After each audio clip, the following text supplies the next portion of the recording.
Welcome to Purpose 360. I'm Carol Cohn, and today more than ever before, companies, brands, and their partners need to stand for something beyond the bottom line. I've created this program to provide insights and ideas to share with you so that you can apply them to your work the very next day. The goal here is to uplevel your purpose and to benefit companies and society. So please join us.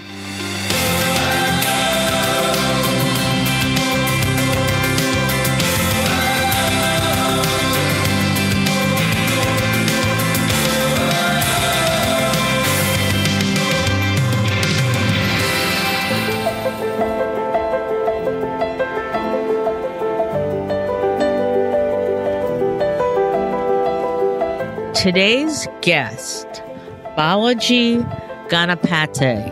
Balaji is Global Head of CSR and Chief Social Responsibility Officer for Tata Consultancy Services.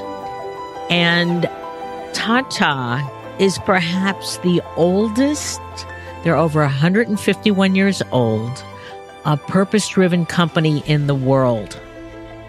And they were started by Jamsetji Tata, and their ethos is truly about incredible services and products, but they also give back through the Tata Trusts 2/3 of their profits to go back into society. Extraordinary. And so I'm so excited to have Balaji with us today because I got to visit Tata in Mumbai in 2014, and I have revered this company forever. I always like to start by the numbers. So let's just talk about TCS, as they're called. They were founded in 1968. Their headquarters are in Mumbai, India. They're over 22 billion in revenues. They have almost 450,000 employees, representing 146 nationalities. They're in over 50 countries around the globe, and their parent company is Tata Sons. TCS is a global top 3 information technology leader. And in our prep interview, Balaji said it's Accenture first in size, then TCS, and on a good day, they beat out IBM. So I think that's extraordinary. In his role, Balaji is focused on harnessing the power of purpose, people, and technology to advance access, equity, and inclusion across society. Under his stewardship, TCS has leveraged its technology, innovation, thought leadership, and a global pool of skilled-based volunteers with a number of actual hours. It's going to blow you away. We'll talk about that in a moment. To make a significant impact on the communities in which TCS employees live and work, with a special focus on impacting women and young girls, minorities, and underrepresented groups.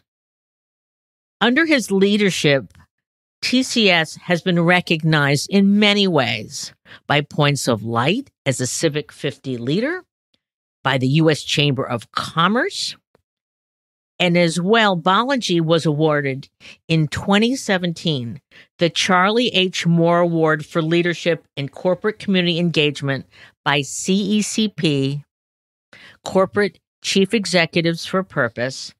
I have been working with CCP for many years, and that's an extraordinary award. He also serves on a variety of boards, from Million Women Mentors Leadership Council to NPower's National Advisory Council to the World Economic Forum Steering Committee and many others. So welcome to the show. Thank you so much, Carol. Yes, you did manage to embarrass me, but I think coming from a celebrity like yourself who is so well respected and regarded in the circles of purpose and cost marketing, I think it's just a privilege to be here. It's really my privilege to have you on the show, but thank you for those kind comments. Actually, I just want to say to our listeners that you are the real deal.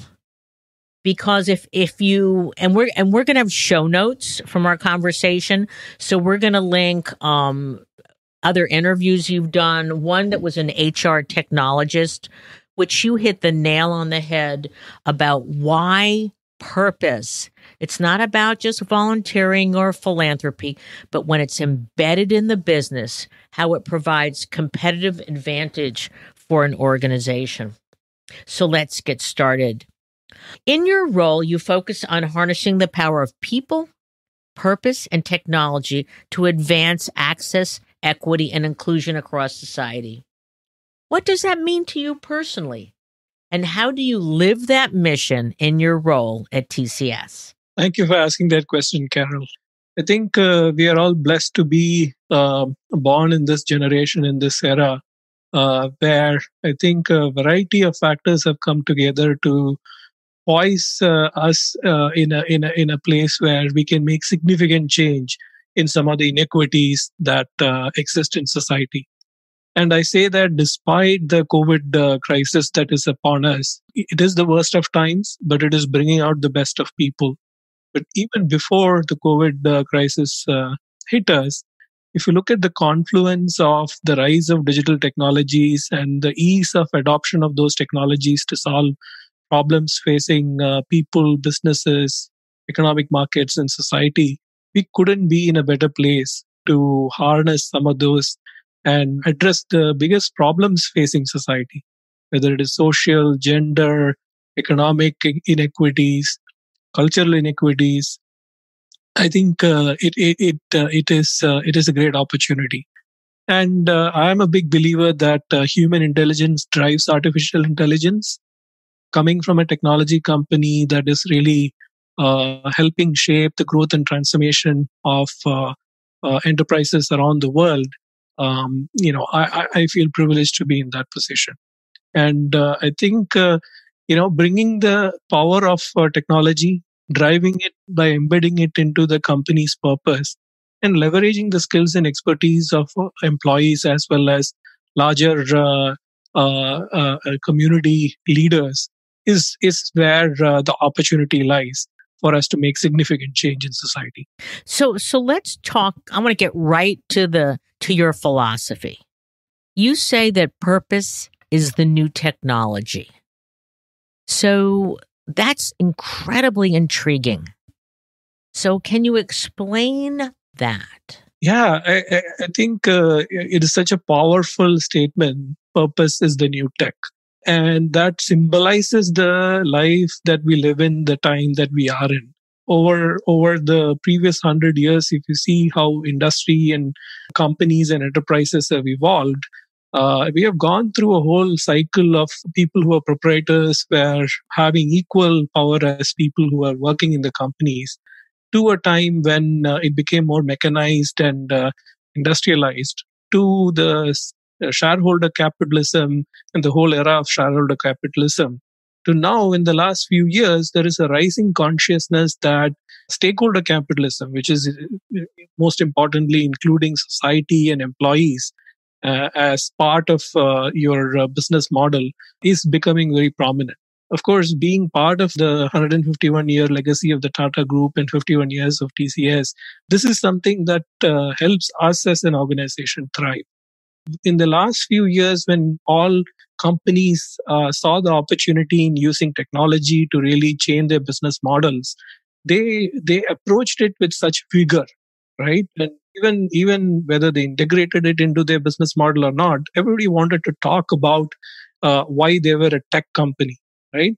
And I think quickly we have shifted with rising social consciousness and societal tensions and the polarization that is happening. We have quickly landed on a place where purpose is that next label that companies wants to use. But in reality, unless you really integrate purpose into your business model, the opportunity that is there to capitalize and make value, shared value for all stakeholders is missing, which is why I think the power behind the statement, purpose is the new tech, is symbolizing that Let's take and integrate purpose into the core of our business and create shared value for all of our stakeholders. So I want to be clear to our listeners that purpose is the new tech is your point of view. It's your philosophy. It's not that you're recreating somebody else's point of view. Also, I want our listeners to know that your background is really, really interesting. You have an engineering background, but you also have an advanced degree in human resources and organizational development.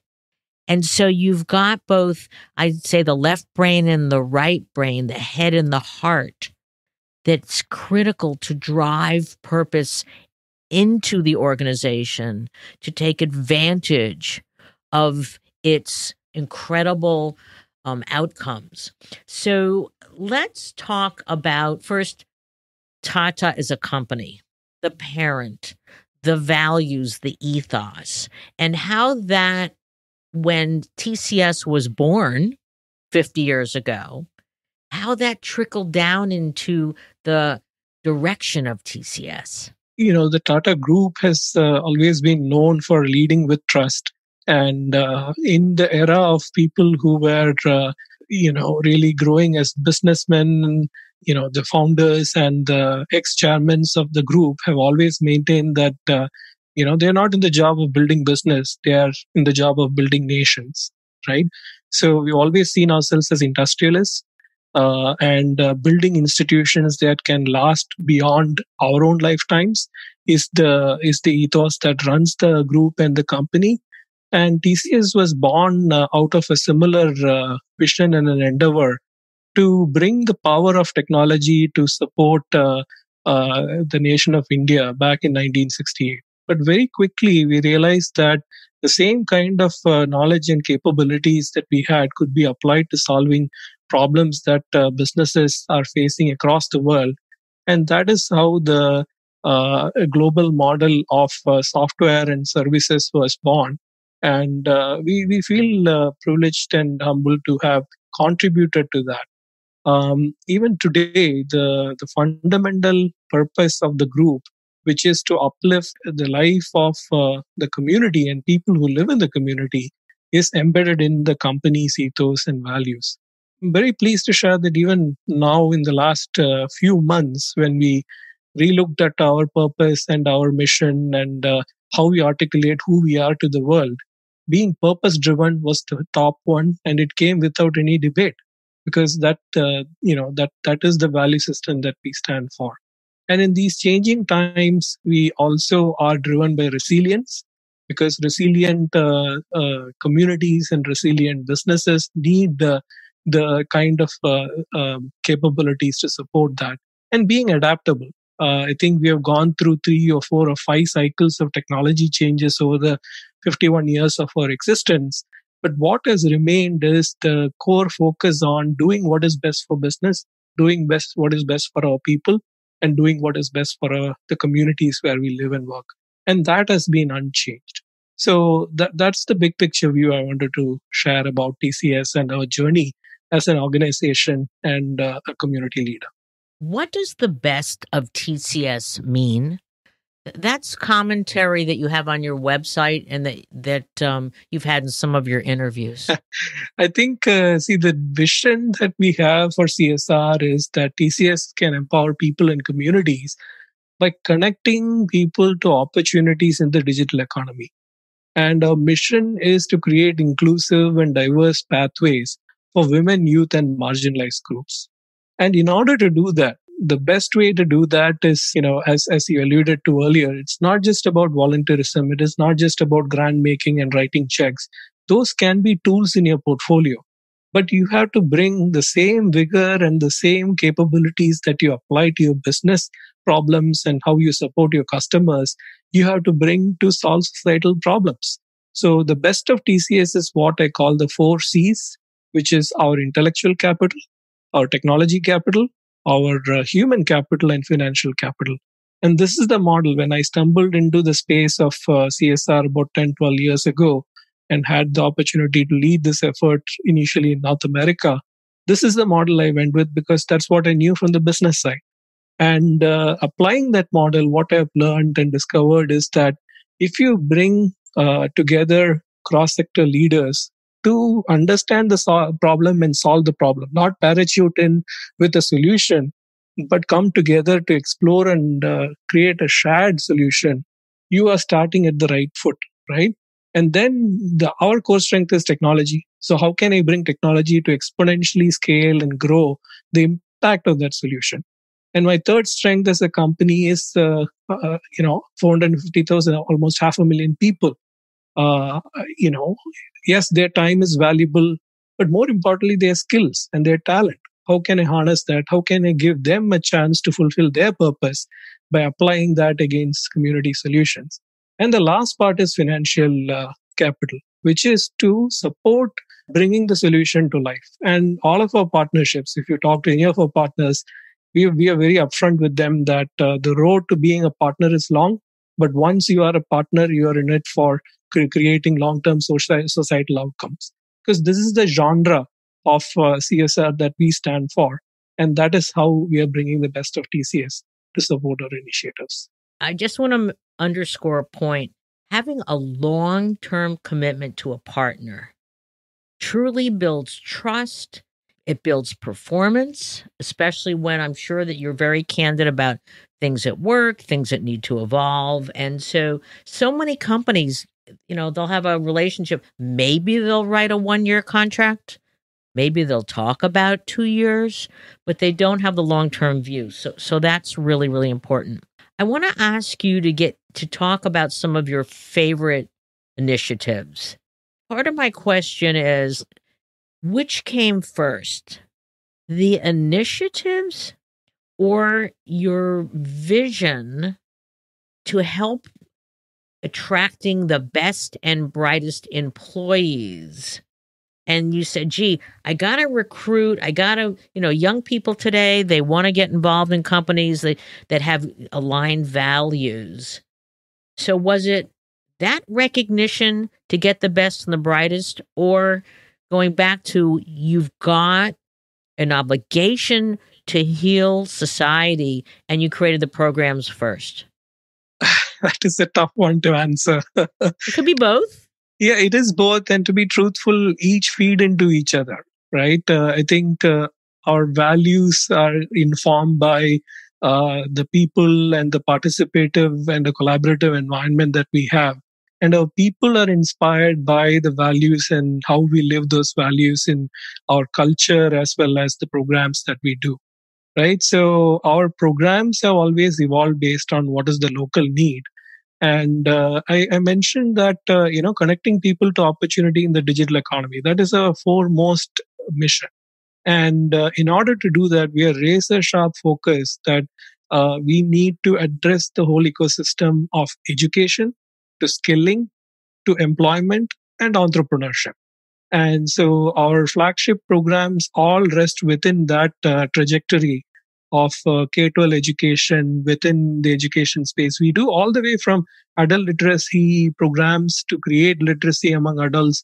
For example, there are more than 68 million Indians who are still illiterate. And over the last few years, we have brought 1 million of them into the formal economy, into being socially included and on a pathway to livelihood by providing technology-based solutions to make them literate, right? But also in the space of K-12 education in the US, realizing that when I said human intelligence drives artificial intelligence, that human intelligence is no longer the 19th century skills, right? We talk, or the 20th century skills. We talk about 21st century skills as if it is already prevalent and understood and adopted in our education systems.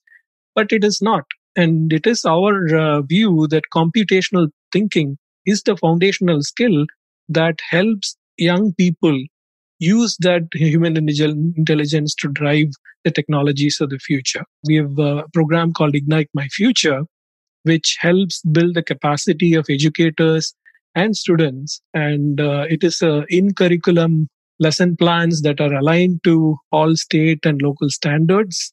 And we provide free professional development as well as resources to enable educators to do that. And today, in a 2-year period, We have over 11,500 educators and almost 700,000 students in the US education system who are now growing up with these skills learned across the core subjects that they are in. So it's not a new subject to learn, but a new way of learning, so that this becomes a foundational skill for them, and they recognize that they are growing up with these skills, right? So that is in the space of education. In the space of skilling, demystifying what technology means is really important for our young people to move from consumers of technology to creators and innovators of technology. And our program Go IT for the past 10 years has been doing that in North America and on a global scale. Today, that program runs in about 77 cities across US and Canada and in many countries across the world. And the core of it is TCS employees who are professionals, who are mentors. But it is a very agile and modular program. Whether you're a school, you're an educator, you're a nonprofit organization, a state, an agency, the agility that we said symbolizes who TCS is built into that program. And they learn to identify community problems. They learn what sustainable development goals are about. They learn design thinking and human centered design, and then apply that using technology. So it's not just about creating a bunch of coders. It is important to know coding and computer science, but it is even more important to understand the digital innovation life cycle. So that is in the skilling space. And similarly, in the employment and entrepreneurship space also, we have flagship programs that connect people who are maybe one step away from opportunity, but have not got to that, the last mile. How do I bridge the last mile? There is a confidence element, but there is a preparedness element of the skills that are biz skills, right? The power skills that are required in the world of work. So we translate that and help them do that. The last thing I want to mention about the entrepreneurship space is that in many parts of the world, today we are doing it in India, where rural India and developing rural India is important for the economy to grow in a holistic manner. Because migration to cities has been always the way in which economic uplift has happened. But the majority of the people live in the villages. So we created a program called Bridge IT, where we work along with rural entrepreneurs for a 4-year period to help them gain those skills, have the technology, have the connectivity, and create solutions that can help their village and people in their village. Now, when I go around the country in the US and look at some of our Middle America and some of the states and cities that are devastated by the developments in the last 20 years, where manufacturing and other businesses have changed their outlook and now have shifted to a different model. I believe a similar need exists here too, where we can help young people become entrepreneurs and really succeed where they are at and create new economic value there. So these are some of the programs I wanted to highlight and the thought process with which we approach those. I want to turn to your engagement with recruiting and retention, because I have always said that purpose, the number one stakeholder, is employees.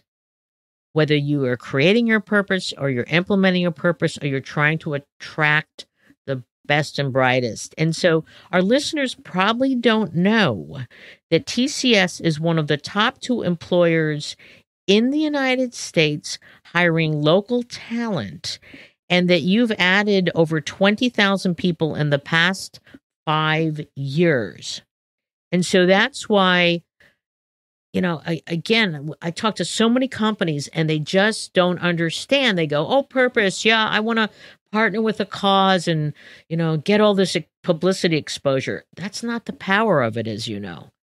It's about bringing people into your organization and then working with them and embedding purpose into their career track. They're helping them to live their personal purpose.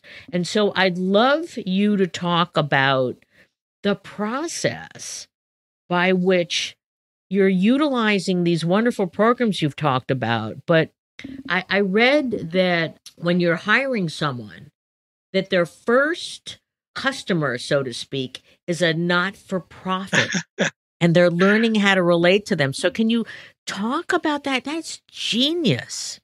You've done your research really well, Carol. That is, underreported, and I would say an area for work in CSR that we don't talk about much ourselves, but is a very, very powerful tool. So thank you for bringing that up.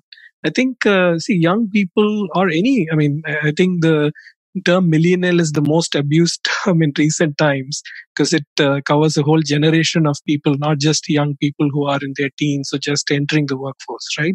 So if I just focus on the new entrants to the workforce and the way in which they can identify with what a company stands for, I can sell all I want in the recruitment cycle and say, hey, come work for this company. It is the best and the brightest collection of people. What we do is really unlocking the technology solutions that can help healthcare companies, pharmaceutical companies, banks, financial institutions, retailers, travel and hospitality companies. We have such a variety of things to offer. But all of that is shallow if I don't connect them with what the company's true values stand for right off the bat.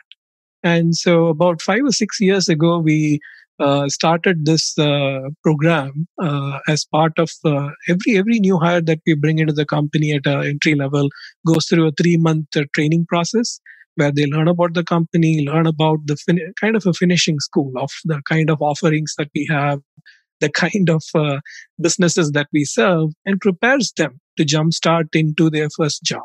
And as a part of the 3 months, their first client is a nonprofit client. And we have worked with a variety of partners to identify those NGOs, nonprofit organizations across the US who have needs, and then connected them with our new hires, but also provided our new hires with mentors and through an agile model, having scrum masters and product owners who could help drive that agenda. And what it really brings them out of them is the sense of understanding that not only can they earn money by doing this job, they can fulfill something that is more innate and inherent. And this has been a wild success for us in terms of retention. I think we have more retention among our entry level talent if I look at it over a 3 to 5 year period than some of our other segments, right? And we are one of the leading companies in the industry in terms of retention, right? Globally, our retention numbers are somewhere around 87, 88% annualized. So it's a great matter of pride, but the intentionality behind that is you put a few people together who have complementary skills, right? In design, in analysis, in programming, and then you give them an opportunity to engage on a one-on-one basis with a nonprofit of the need. It could be a local nonprofit in Cincinnati who is trying to fight homelessness, and they want their voice to be heard, but they are not taught of technology beyond putting up a website. If you talk to them about creating a technology roadmap and how they can bring it to life by making small investments, maybe having a cloud-based setup, subscribing to some of the services, they set themselves up in a way and get a capacity and consultative inputs that can really supercharge their own services, right, that they provide to their beneficiaries. So this is a model that we don't need to do anything because the people who are involved in it see the results of their labor. They see their ideas, their thoughts, their consultation being taken and used in a way that is changing people's lives. So that is the power of a program like that. And I have a talented team and with great ideas, and that's how we worked internally across different functions to bring it to life. So often you hear, well, I might want to work for this company because they share my values. But you've taken this farther. You've moved them to participants in solving some of society's greatest challenges. And you've also, you talk about in that interview with HR technologist, and we're going to put a link to that in our show note, that, within TCS, employees rise from volunteers and mentors to societal champions. It's so strong in terms of keeping people bonded to you. Yes, and because we want them to rise from being participants to custodians, right? Mm-hmm. And who is a custodian? Somebody who is going to be not just an ambassador, but an embodiment of what you stand for, right? And we have intentionally created programs that can ladder them from being exposed to early volunteering opportunities to being CSR leads who can, run service projects in their location, and then graduate to being CSR, leaders of specific programs, because we have large programs that impact community across the country, right? And we believe that our employees who are leading solutions for customers are the best ones to lead the community solutions too. They need to help only to get understand the context of how they should approach this.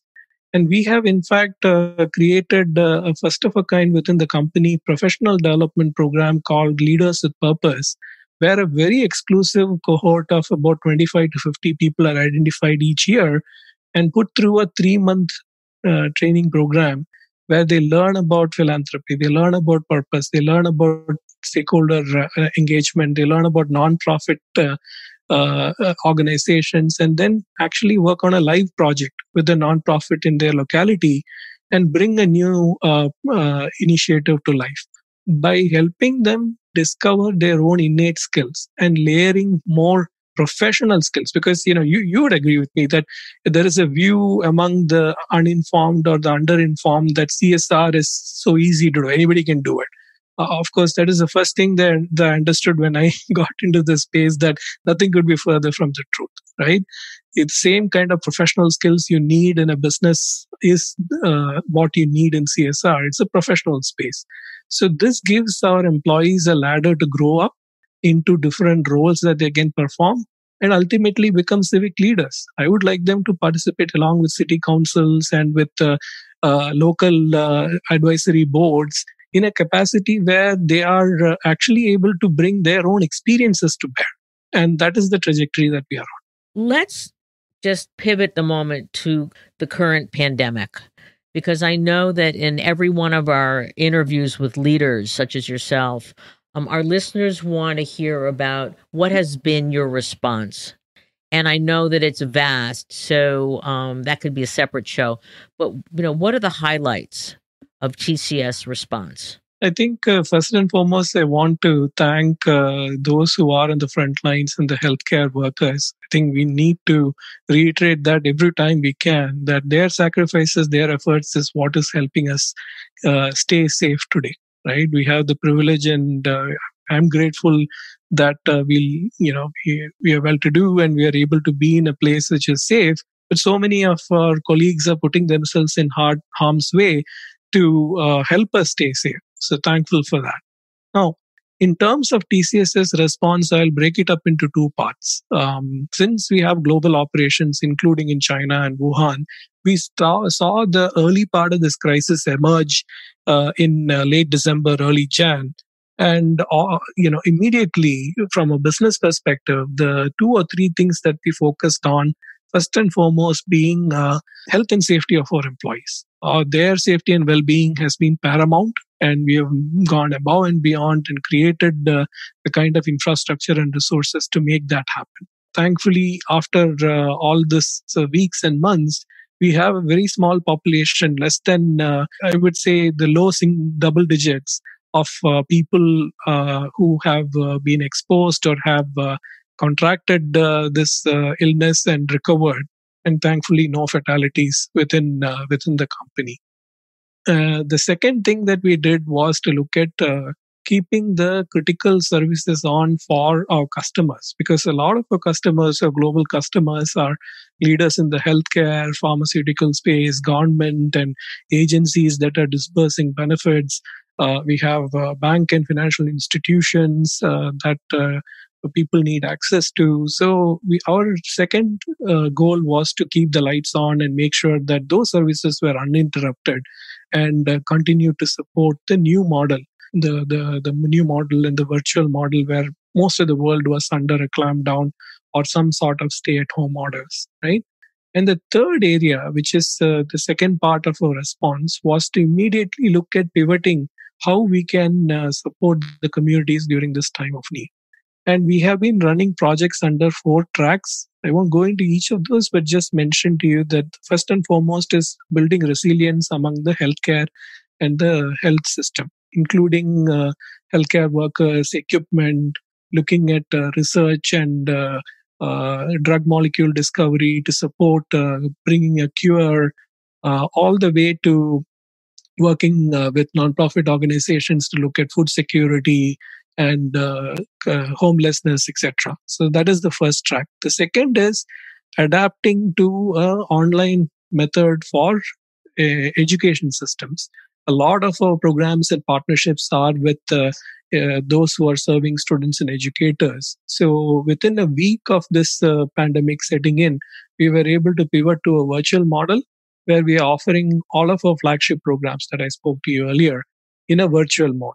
And that has ensured that people are gainfully engaged and educators have the resources to support them. Parents have some tools in hand so that they can use it with their students, their children rather, and the show goes on, right, in the way it can. Right. So adapting that and then providing additional resources. In fact, we have education offerings on our business side, which we completely opened up for free because educators and institutions need that kind of support system to, for a virtual learning experience. The third and the fourth tracks are how we are using our technology and innovation to support creating new products and services, new applications to match demand with supply. And the final one is working grassroots level with the communities through our own employees and volunteers, as well as the network of entrepreneurs and beneficiaries who are part of our network. I mean, you cannot imagine the kind of inspirational stories that come out. Young entrepreneurs who are doing ambulance services, so that they can earn teleconsultation so that people don't need to step out of their homes. Women in rural India stitching masks.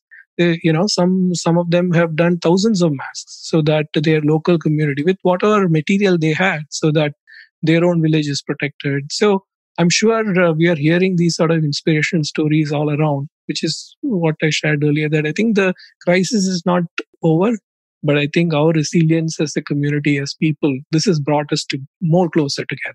For our listeners, we also have pivoted and we have a sister podcast now to Purpose 360 called Humanity at Its Best.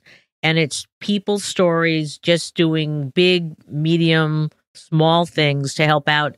I can't finish this interview without asking you about the New York Marathon. When you took it over, I'm going like, I kind of know TCS a little, but why? Why did you take that on? I think the premise behind that and the reason why we are involved in health and fitness events and sports events is that as a large employer employing almost 500,000 people, ensuring that we provide the opportunities for our own employees and their families to stay healthy and manage their health was an important one. Our previous CEO, who's a current chairman of the Tata Group, Chandra, became a runner himself, and he inspired a lot of us in his fight against diabetes and managing his condition. He inspired a lot of us to take up different forms of exercise and sports. And we also believe that in two things. One is that technology can change the whole experience of a race like New York, TCS New York City Marathon, which is one of the, if not the best race in the world in terms of the diversity of people, the kind of experiences. So we wanted to embed technology and bring it to life. And the second was that the mission of New York Roadrunners, who are the conveners and the organizers of New York, the TCS New York City Marathon, is that it's not only the races. They work with 250,000 students across the 5 boroughs and across the country to help young people lead a healthy life, right? So it was alignment of our values and bringing the best of what TCS has to offer. And in the last 5 to 6 years, we have really made a whole journey of integrating our business capabilities, integrating our technology. I can safely say that the TCS New York City Marathon is the most tech-enabled marathon in the world. And we support other races too around the world, by the way. And the integration of our community initiatives, all the way from youth events to in-school events to race volunteerism to supporting the larger cause of health, it's well integrated. In fact, our programs like GoIT and Ignite My Future are featured as part of the New York City Marathon. And we have a program called Team TCS Teachers, where we select 50 teachers from across the country who otherwise may not have an opportunity to participate in the marathon, and give them the opportunity to run. And in return, what they do is to bring computational thinking, computer science, digital innovation to their students along with us, through these programs. So it's a symbiotic relationship. They are a terrific organization. We couldn't be more proud to partner with them in bringing this our capabilities around technology and community service to life. Well, I know that my co-pilot for Purpose 360, Kristen Kenny, who's just marvelous, she's run in the New York Marathon, amazing time, and so she said I had to ask that question, and she also wanted to thank you publicly. So here's your thank you. I wanted to turn a little bit before we close to the outrageous number of hours that your employees volunteered. In 2019, it was over 600,000 hours. And, how do you get that response? And it's large. Again, it's a privilege. It is the culture of the organization, and within the organization, I don't remember a time where I have ever had to make the business case for doing what is right. Right, that helps a lot. But then my team can focus their efforts on identifying the right kind of opportunities.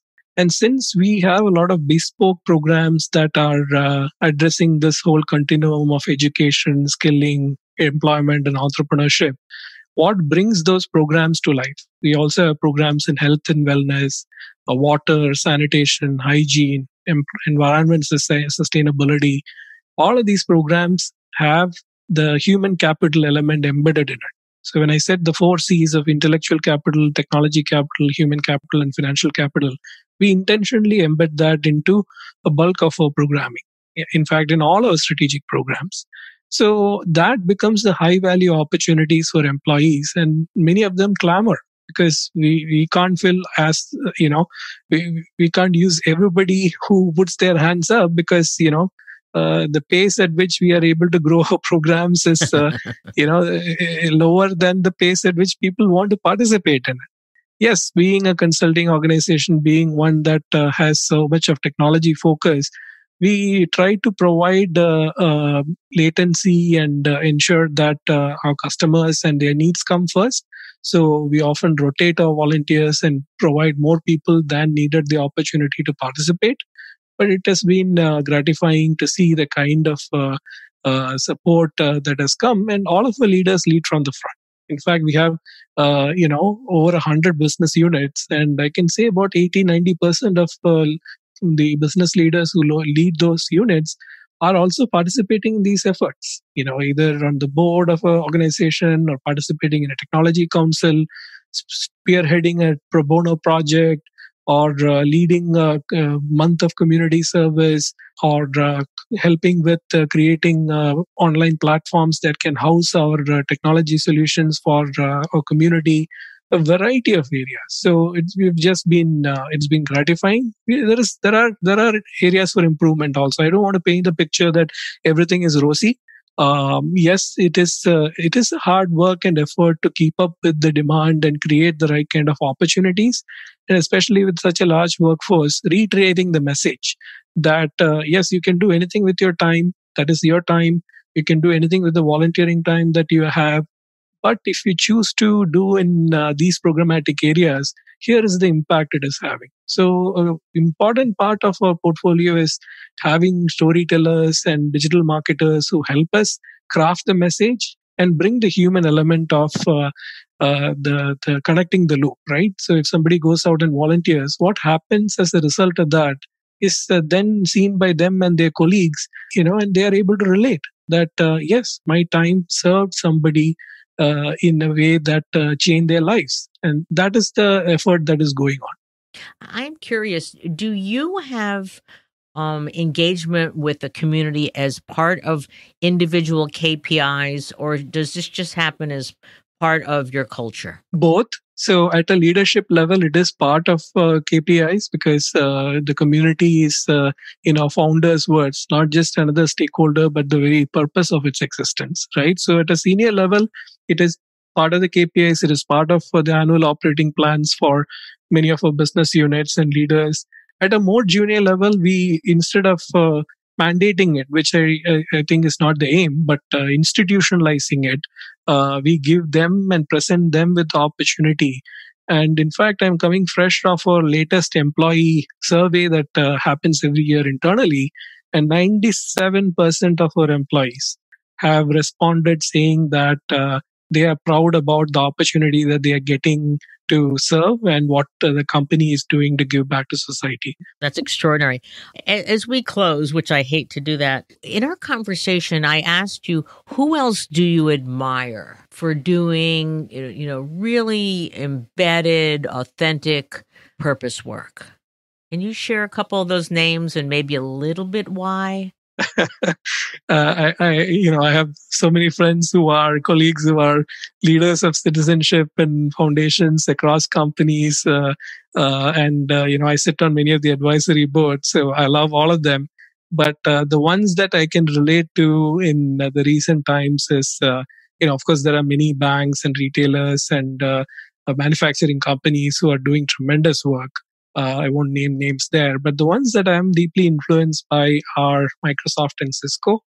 And the reason is because I'm able to relate to kind of their business model and what they have gone through and how they have embedded purpose into their business. And the whole aspect of not just talking the talk, but walking the walk, right? And doing that over a long period of time, having the leaders and the culture to prove it. I think they stand out in that sense when I look at comparable audience to what we are doing and where we stand. And of course, globally, the foundations like the GE Foundation and the Bill and Melinda Gates Foundation. I think, yes, there's always this duality of a billionaire philanthropist that has been spoken about a lot more in recent times. But I think the kind of tremendous work that they're doing, apolitical and across geographies, to really, really cure some of the most debilitating diseases in the world, I think is admirable. And then there are others who I admire for certain initiatives that they have around grants, certain initiatives around programmatic areas, some companies who have done a tremendous job of building the right team. Because when you and I spoke earlier, I said, organizational design is so important in CSR, right? You cannot just assume that you pick the few bright people and it'll work. Designing the kind of team that makes your purpose and your vision come to life is so important. And I want to call out and mention that I have a tremendous team. They make me look good. They are more talented than I am. And I seek their counsel and learn from them every day in doing the work that I do. Oh, that's very kind of you. And you have a broad team too. Can you mention how many individuals you have on your team around the globe? So we have a variety of programs that are running, so about 400 of them are working in this devoted completely to the CSR space, of which about 200 are working on long-term technology projects, and the other 200 are the ones who run our programs. And we have a leadership team of about 15 to 20 who lead geographies and markets and programs, and constantly work with external partners and agencies to, really keep it relevant and stay tuned to what the need is.